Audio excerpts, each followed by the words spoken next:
What's up, y'all? So, I want to talk to y'all right quick about being envious of the wicked. So, when you look out in the world and you're following the straight and narrow, and you look out into the world, it looks like those who do bad to people, those who do the wrong thing, it seems like they're having the time of their life. And sometimes it can seem like they're having the time of their life, and it can be like, I guess it can make your nerves bad when you feel like you're doing the right thing, but you're not getting the same blessings, or that they're getting and having some kind of joy that you're not having. And they are to some degree. Here's the thing is everything we do in life is to cope with stress. Not everything, but if you get what I mean, like you do things to just like vice yourself, to have a vice. Man, these people, just because somebody puts on a smile, let's just have this for the record before going forward. Just because somebody really smiles and really laughs doesn't mean they're happy, right? My whole point is, it can really seem like those living in the world are having a better time than you. And to some degree, perhaps they are enjoying the world, right? But they have to face their consequences for their actions later, either way. They're already facing the consequences of their actions to some degree. But here's the thing is, God is going to reward you for staying on the straight and narrow, and they're going to get punished for doing whatever they're doing out in the world. It can really, like, my thing is this, I will tell you this. This is my worst, the biggest regret I've ever had. Hear me out. The biggest regret I've ever had was probably being envious of the wicked. And it's because of the fact that it will cause you to do so many things outside of yourself. Just trying to seek the happiness that you think others have. And then if you really have Jesus inside, if you really have the Holy Spirit inside, you're going to go and try to do what they're doing. And it's not going to work out for you to sing. That's the tough part, right? That's why we're always like, man, like, why is it like the first time I do something, it's like something happens? Because God is looking out for you. And then number two, whatever you do, you have to realize you can't take it back. Let's say God forgives you, you ask for forgiveness, and you get saved, and you're like back focused on God, right?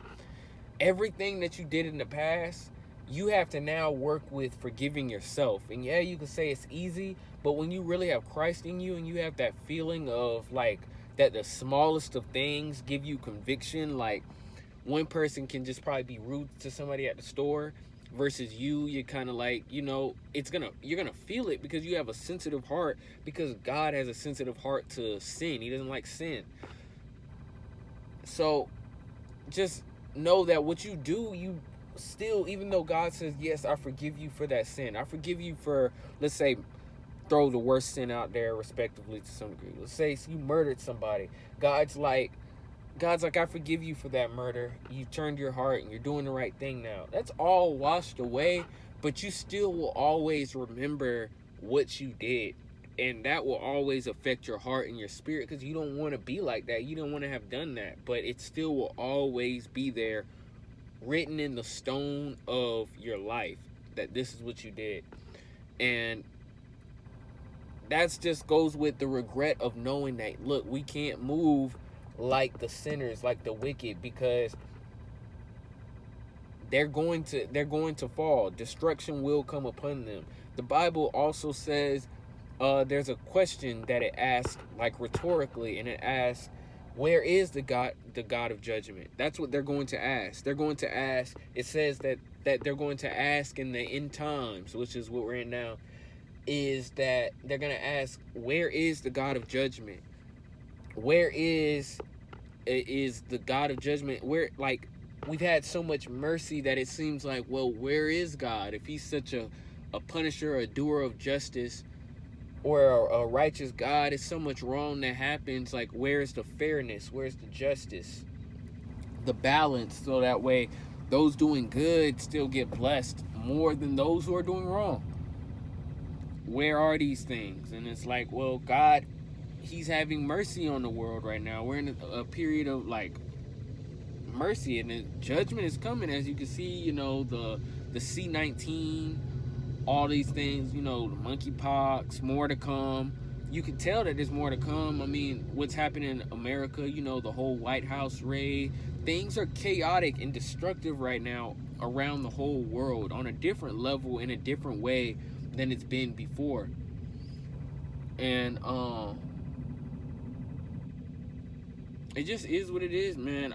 My message is right now, do not be jealous of the wicked. Do not try, decide to follow God. I know the world can seem terrible and it's so easy to blame God, but the blame goes to the enemy, and God just wants you strong enough to defeat the enemy so that way all this stuff does not happen all over again.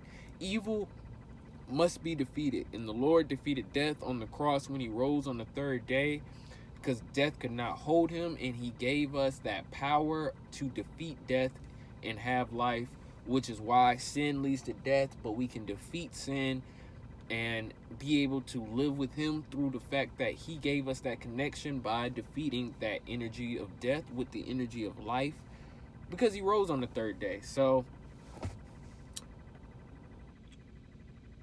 I know it's hard. I know it's hard to not be envious of the wicked, but just give God your heart and keep on fighting. This is a message of encouragement, because I know the fight is tough, man, and just don't blame God. Know that God is a good God, and he just wants, we got to go through. It's like God revealed this to me not too long ago, right?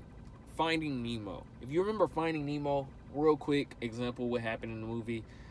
If you remember, they were told to go through the trench, not over it or around it. To go through the trench. To go straight through it. We have to go through this life. We have to defeat these things in life. And God is going to rescue those who are doing the right thing from this world of people who do the wrong thing that causes destruction and stuff like that. But my point is, trust in God and do not be envious, because you know just as well as I know that sin burns. The fire will burn you eventually. And on top of that,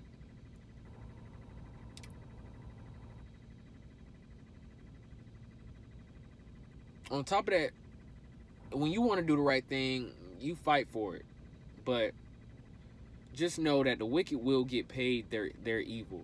And hey, this world is set up for the wicked. In other words, hey, this world is set up for the wicked as of now, because the devil has temporary rule over this world, so he's going to put his people doing his will in certain places. But God owns the universe, and he's coming back for this world. But for right now, those people who do wicked are in place. And in order to get in place, well, you got to fall in line with the wicked, right? But there's levels to this. Just know that it's worth it, man. It's worth the fight. And how do you know it's worth the fight? Is because of the fact that you know that anything worth having is probably some hard work, which is part of what it comes down to, not being envious of the wicked. Just know they're not having the time that they're portraying to have, and that they have to deal with pain too. Their spirit is automatically, whether they experience the conviction, the true conviction that you receive or not,